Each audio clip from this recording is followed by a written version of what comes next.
Hi, good evening, everyone. Good evening. My name is Steve Shelton. I'm the Associate Superintendent of Operations for the school district. Thank you for being here tonight. We're very excited for your presence, very excited to hear what you have to say. The board is committed to listening to the comments of our school district, of our patrons, of our stakeholders, and finding ways to serve all of our students and our staff and our community better. Outside, there's a table. If you're a patron, a parent, that is where you sign up to speak. At this back table, if you're an employee, there's a couple of your co-workers that will also sign you up if you're an employee of the school district. Tonight, you'll have 3 minutes to speak. There is a timer on the screen that will help monitor your time. And just really excited to hear what you have to say tonight. Mr. Burton, turn it over to you. Yes. All right, thank you.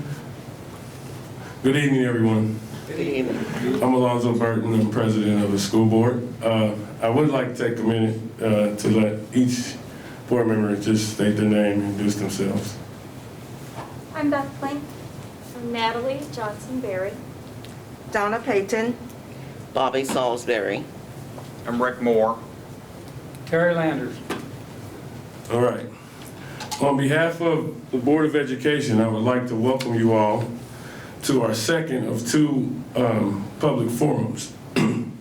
We're holding these forums to consider, to hear public input and comments regarding equity and inclusion, district discipline policies, and school safety. As members of the Board of Education, we understand that this is critical time to have important conversations about these issues.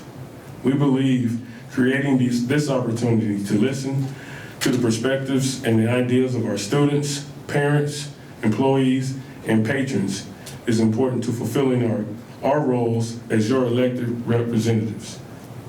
Please understand that we will not have answers or solutions this evening. Our intent is to listen and to come back together as a board and give serious consideration to the information that is shared tonight. Although we won't be able to respond to your comments tonight, we encourage you to share your thoughts through whatever means you are comfortable with.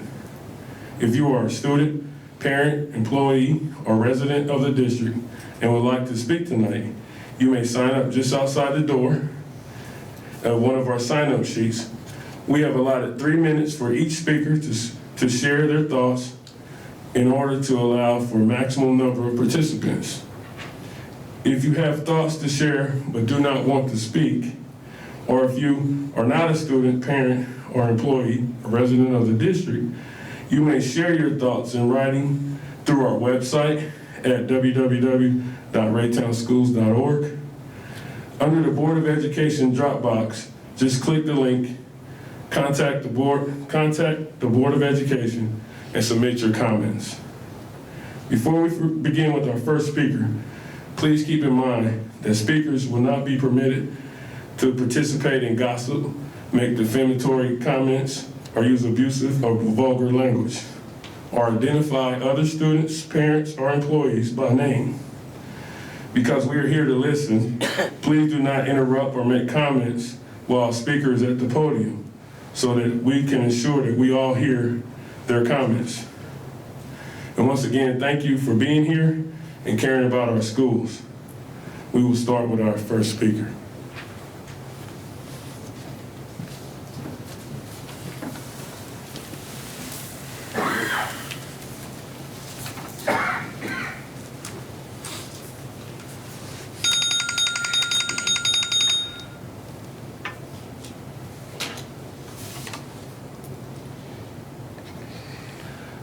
We don't have any students signed up to speak on the list I have, so I'm going to start with a parent.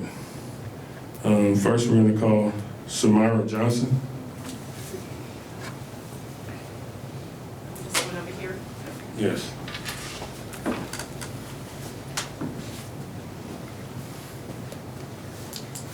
Hi, everybody. Can you hear me? Can you hear me? No? We'll go closer. Okay. I actually didn't prepare anything, so I didn't think I was going to be first, but I just wanted to say thank you for having a forum like this. I will say I'm the former president of the Raytown PTA Council, so I feel like I'm pretty in touch with the district. Have been a parent in this district for 12 years now. And I will say there are lots and lots of concerns that I see that people literally contact me about. Biggest thing, especially since I have 2 kids in high school right now, is safety. Definitely had some situations with guns over the past couple of months, and it scares my kids, to be honest with you, but they're also very nervous about telling. So I think, you know, we've talked as a council about how do we share information with parents? How do we get information out there to say, this is where your concerns need to go. This is where you can anonymously tell, because I think our kids are really, really scared to be the ones that, oh, such and such told. Because there's retaliation that happens.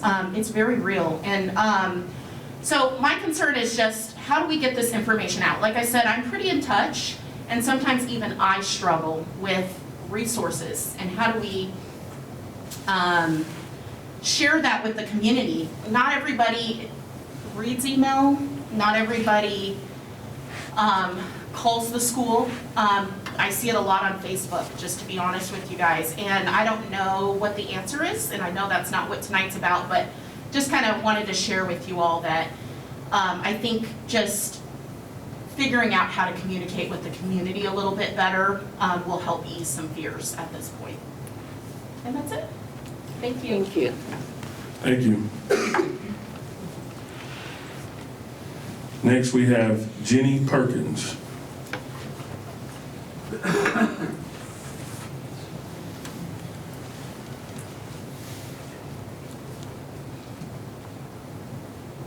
Okay, can you hear me? Okay. I'm Jenny Perkins. At one point, I was a PTA president in one of our schools. And due to safety issues and the way things were handled at one of our schools, made me walk away from that position. And as altogether, made me not be engaged with the school district at all. And as of recently, there's been another incident with our family, and the way of a parent getting into the school building. This is not the first time a parent has gotten into the school building or a school building, and that needs to be addressed. I was called the other day to say there's a mom here asking to talk to your son after his theater practice. And thank goodness we have amazing staff that was all over that. They handled it great that night. But I didn't know what I was walking up to. I didn't know if I was in danger, if my son was in danger, if that teacher that was being a mediator was in danger. And so there has got to be stricter security measures when there are things going on at the school, such as theater practice, basketball games. A parent was able to get all the way into the school and all the way to a classroom to approach a child. And that's got to be addressed, because something very bad we know can happen depending on who that parent could have been or the heat of the moment. So, like I said, the staff that day handled it great, but what if they wouldn't have known what to do? And they shouldn't have to know what to do in that situation. It could have really been hard. So I'm not going to name teachers like it was requested, but something needs to be handled as far as parents thinking it's okay to go up to schools and handle things on their own. There's a breakdown in communication and their trust in administration on why they're making these steps. They don't feel like their voice is being heard when they reach out to the principal or a counselor or their advisory teacher. So then they think it's okay to go up to the building and handle the situation on their own. And we all know that's a safety issue. So if that could be addressed, that would be great. That's all I have. Thank you. Thank you.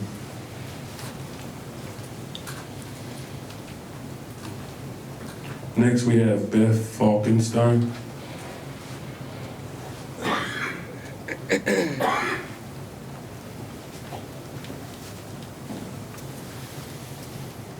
I also didn't really prepare anything, but wanted to just come and see what the community is saying. Also, I echo the thanks for hearing the community's thoughts. I've seen, different things going on in the news, and so I'm kind of aware of why you all may be looking to address safety and district discipline policies.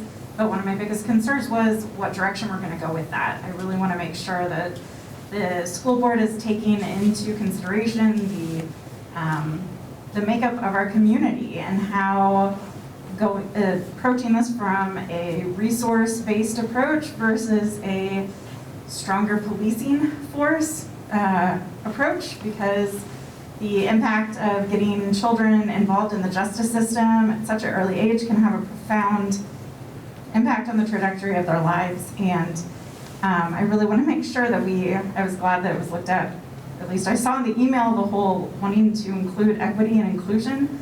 That is so essential as we look at our students, because we know that our justice system doesn't treat everyone the same. We wish it did, but it doesn't. And so I'm really concerned for our community and the different kids that are here in the schools. I want to make sure that they are being approached with resources, being approached with mediation, being approached with different ways. Like, there are a lot of great resources in the community in Kansas City as a whole to look at mediation and look at different ways to find justice that don't involve policing our children. So that's pretty much all I have to say, but I wanted to make sure that I could express that concern. So thank you. Thank you. Next, we have Gloria Lewis Fields.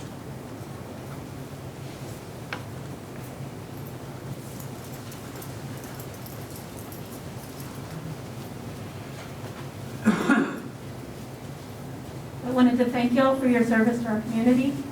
My biggest concern when I was listening and I was working, and my sons were doing their schoolwork this was a little ways back during COVID. And I was upset by some of the stuff that they were reading to my son. And then later that day, he started going on about, I hate being white. I wish I wasn't born white. And they're mixed. My sons are mixed.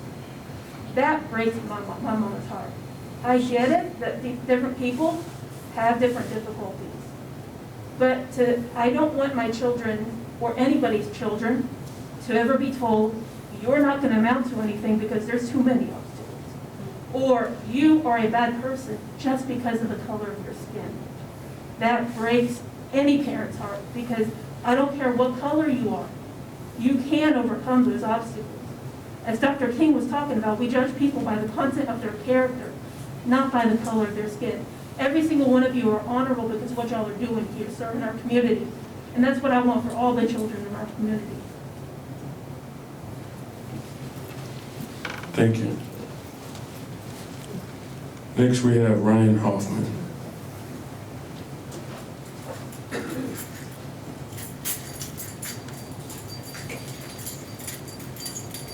Hi, my name is Ryan Hoffman. I've been a resident here for 25 years in Raytown. I got 4 kids, 3 of them already went through Raytown High School. One is currently still in.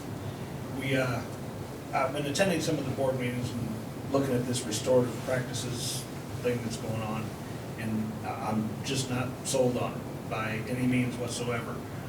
One of the main things that came up was that we're using data that's more than 2 years old because of the whole COVID thing, and we know that things have changed since then. In these past 2 years, it's not the same environment in the schools as it once was. So whether now is actually a good time to be changing things up and getting into a program that really isn't going to show any results for another couple of years, I just see the money being better spent in the A team that you guys referred to, and helping them out, because they have shown progress, back when we were actually in normal circumstances. Things these days it's different. It's a different atmosphere. If they need help, if we need more counselors, if we need something else, then it should be looked at from there. But starting another program or a whole new program, it just doesn't seem to be the right time to be looking into that sort of thing. And that the cost that's involved in it, I don't see the benefit for the outcome. So that's kind of what I was looking at. I'm just not sold on it. I was there for the presentation. I have looked into some of their past and some of the schools that they've, been involved in. And a lot of them, it seemed like these were school districts that were kind of on their last straw, where they were just hoping and praying somebody would help them out. And I think they could have gotten with anybody and gotten improvements. So I don't think the Raytown School District is at a point where we need that sort of help. I like a lot of what's going on within our district. I enjoy a lot of the teachers that we have and the staff. It's a good place to be. So those are my concerns. I don't see the whole point of this whole thing, and the cost involved is just, it could be spent elsewhere in a better way. Okay, thank you. Thank you.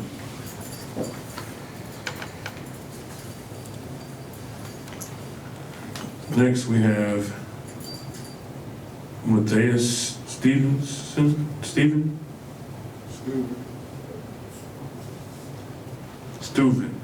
Sorry. That's right. I couldn't read. I came basically as a resident of the community just to see what this was kind of going to all be about. I was here at the other one, just to listen and see what people were bringing out. And the one thought that has kind of been running through my mind ever since this has started, I kind of got the feeling that there's a separation going on, like we've got to worry about this particular area and that particular area. And the thought that ran through my mind was, we're all individuals, but we're Americans first. And we need to approach this from the standpoint as Americans working together as a unit to try and solve whatever issues may arise. And if somebody feels like they're being left out, or there is something in the way of a program or something they want. When I went to school, they had different types of clubs where children could get together in whatever it is, and they could put together whatever type of format it was to express whatever type of feeling they were trying to get across. And it wasn't through the classroom or individualism or anything like that. I think we need to work on being united and approaching this from the standpoint as Americans.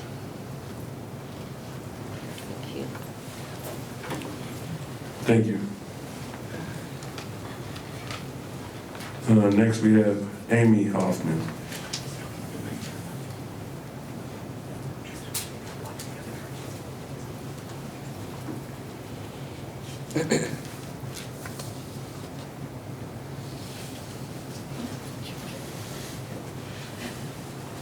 Hi, good evening.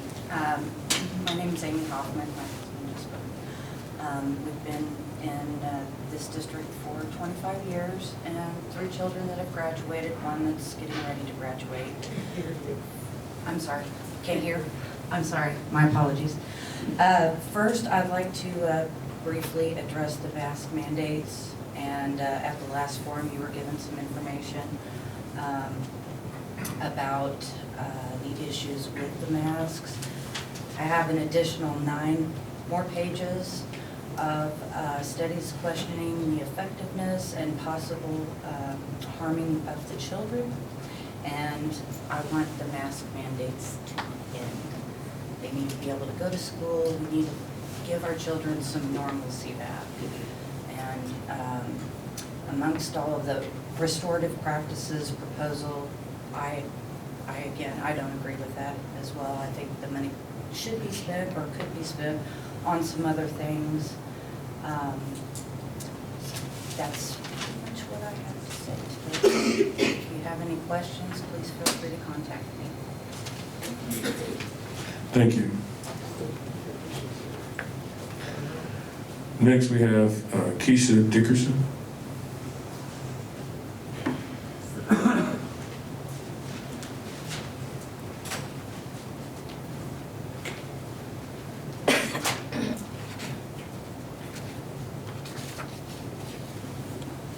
Good evening. Good evening. Can I be heard? Okay. Good evening. Good evening. Only me.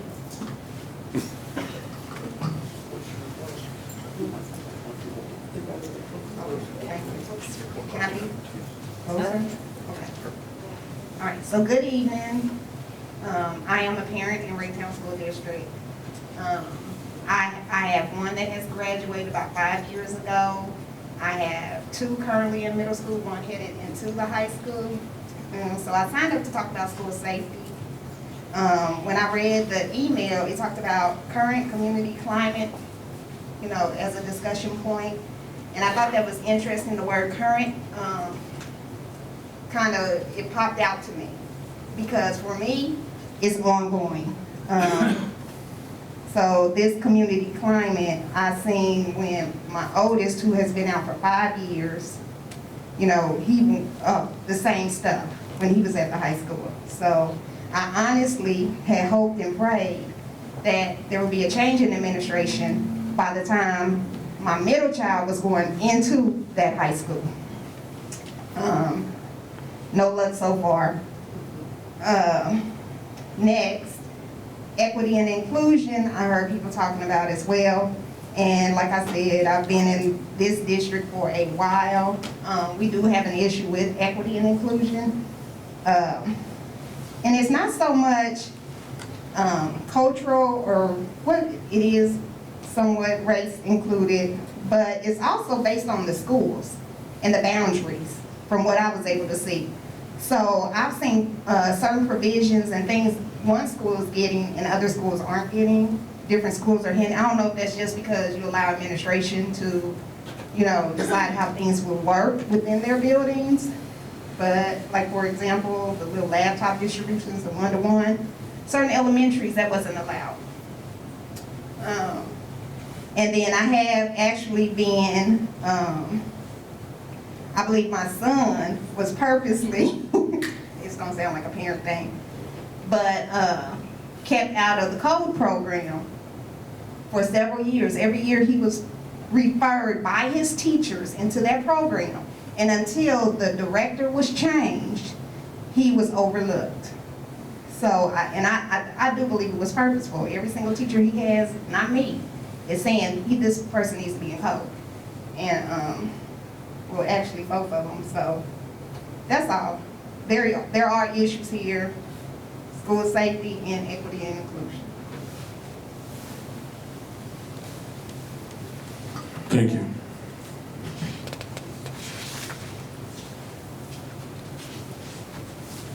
Keisha, by code, did you mean challenge? The gifted program? Yeah, I might be in it. I'm working in district. Yes. There's separate coding. and There's a challenge. coding Yeah. Was class. it two codes to the He's in the challenge program, yeah. Challenge. Sorry.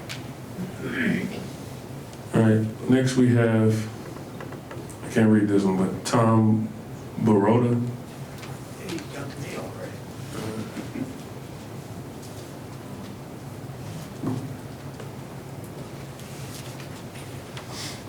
Good evening. Good evening. First thing I'd like to say is I'd like to thank the school district for a difficult year last year. My child, other than a few interruptions, was able to attend school, and I'm heartily thankful for that. And many people in the nation didn't have that opportunity. We did have it here in Raytown, and I think anybody that had a part in that ought to be thanked. I've heard a lot of speakers tonight, but let me bring a perspective to this. I moved to this community 50 years ago. My first year in school was at Raytown Junior High School. I was a freshman. I came from Philadelphia. I came from a school district that was mixed, where me as a white Anglo-Saxon Protestant, I was actually a minority. So I had a different perspective. I can tell you in 1972, this community and the schools were much different. I don't want to embarrass Mr. Landers here, but he was my first track coach. So you know how long he's been here and has dedicated his life to this district. Raytown was a different city in 1972.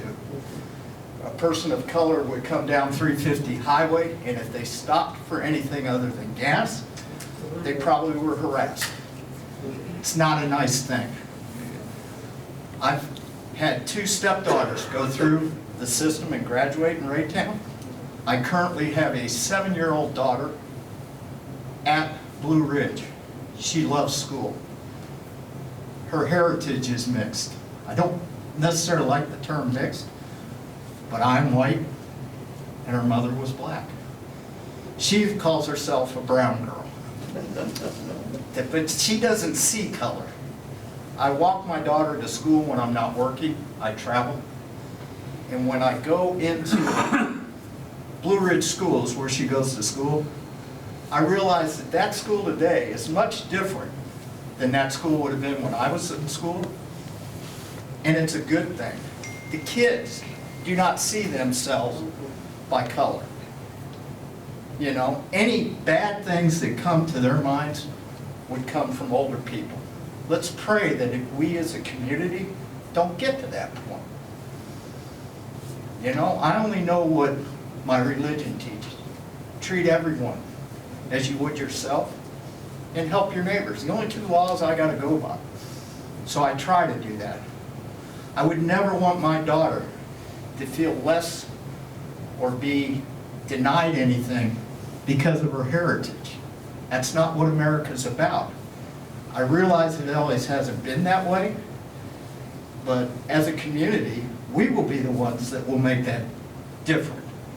I came tonight, well, do I have to stop? Real quick. Real quick. I came tonight, I didn't hear what you all meant by equity in teaching. I just know what I see with kids. We should not teach them to see color. We should teach them to seek education. I'm a 76 graduate of Raytown South High School, 640 in my class, only 6 African American. Raytown South graduates in much different class size and percentage. That's just the way things are. It's not good, it's not bad. Hopefully, it will be better. Thank you. Next we have Van Eubank. Thank you.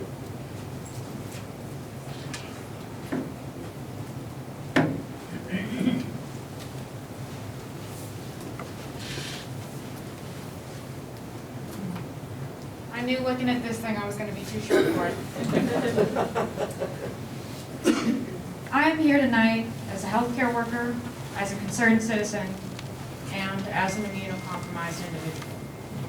I know that we are all sick and tired of wearing masks every day and not being able to see the faces of those who we are speaking to. As someone who wears a mask for 8 or more hours a day, every day, I understand that they can be uncomfortable. But at the end of the day, that is the least of our worries, which is why I am here to ask that masks will be continued to be required in Raytown schools. Having worked in a hospital throughout the pandemic, I have seen firsthand the devastation that this virus can create. People young and older in ICUs across the world dying unnecessary deaths, racking up tens of thousands of dollars in medical debt, and having lasting health implications. Now with the Omicron variant and the uncertainty that it brings, we need to ensure now more than ever that we are keeping our communities safe. Although masks are uncomfortable and they don't prevent the spread perfectly, they are an effective way to take precautions against COVID. We aren't out of the woods yet with this virus. We need to stick together as a community and protect ourselves and our young people from this illness. No matter what your beliefs are, I know that we can all agree that keeping kids and their families safe should be our #1 priority. Young people may be at a lower risk to get extremely ill from the virus, but it is highly likely that they will spread the virus to older people they come in contact with. Parents, older siblings, grandparents, anyone else a child may come in contact with could easily contract the virus from them, which could have even more disastrous results than if the child were to become ill themselves. Imagine how horrible it would feel to know you inadvertently got a loved one sick. to see them hospitalized, or to even see them die. Masks are one step in helping to heal our nation and our world. I know that the guidance that we've been receiving from organizations like the CDC has been confusing and sometimes contradictory, but studies have shown time and time again that in addition to vaccines and social distancing, wearing a mask is one of the best and easiest ways to prevent the spread and protect your community from the virus. It may seem as though COVID is just a part of existing now, but countries like New Zealand that have followed the instructions of doctors and scientists have nearly gone back to normal. If we band together, I have faith that we can do the same. The more we go back and forth on whether masks should be worn, the more chances we give the virus to mutate and for more important people to get sick, which is why I'd like to encourage the school board to listen to the science and keep masks in place until the pandemic is over. Thank you all for your time. Thank you to the school board for having us here tonight. I am sending love, thoughts, and prayers to all of your families. Have a wonderful night.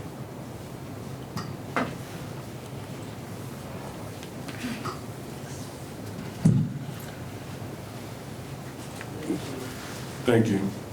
We have one more speaker, but I would like to give anybody an opportunity that would like to speak that didn't sign up.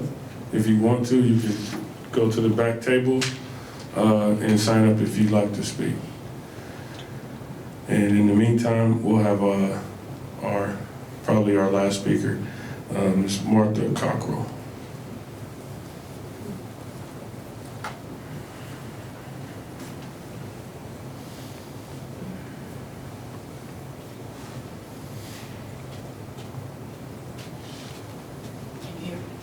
Am I close enough? Okay. Good evening. I'm Martha Cockrell. Tonight I would like to speak to the Board of Education from two perspectives regarding equity and inclusion. I'm also speaking to you with a cold, so my apologies. My first perspective is as a 38-year patron of the district and the mother of two Raytown graduates. As a mom and as an educator, I was pleased to see that my children's classmates and their families represented a variety of cultures and backgrounds. As parents, we saw this as an extended learning opportunity for our children, and we were not disappointed at the outcome.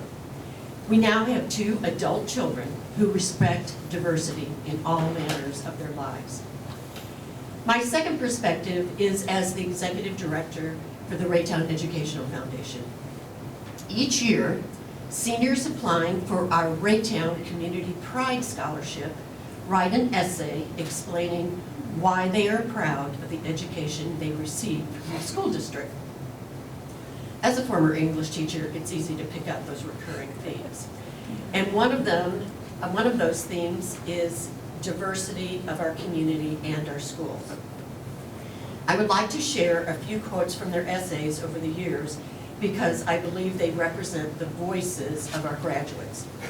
My sincere hope is that as a school district, we'll continue to welcome and embrace diversity, as well as seek out what we can do better to provide equity and inclusion for all. So from our graduates, Raytown is a beautiful microcosm of all sorts of people and ideas, with goals for success and the tools necessary to achieve it. I'm proud to have been educated in Raytown because of the diversity and amazing teachers and students that are part of the district.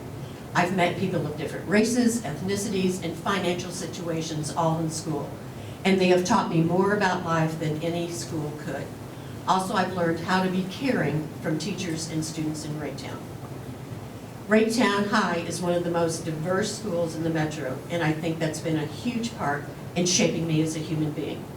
It's hard to be prejudiced about something when you've seen stereotypes broken in front of your own eyes every day for 4 years.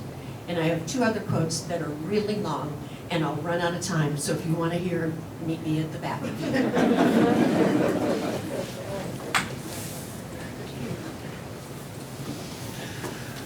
Just want to once again thank everybody that came and spoke, and thank everybody that's here.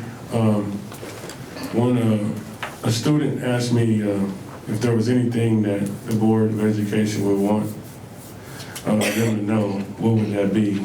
And And I think, and the impetus about us wanting to be here and hear from you guys is that we want you to know that your voices are heard.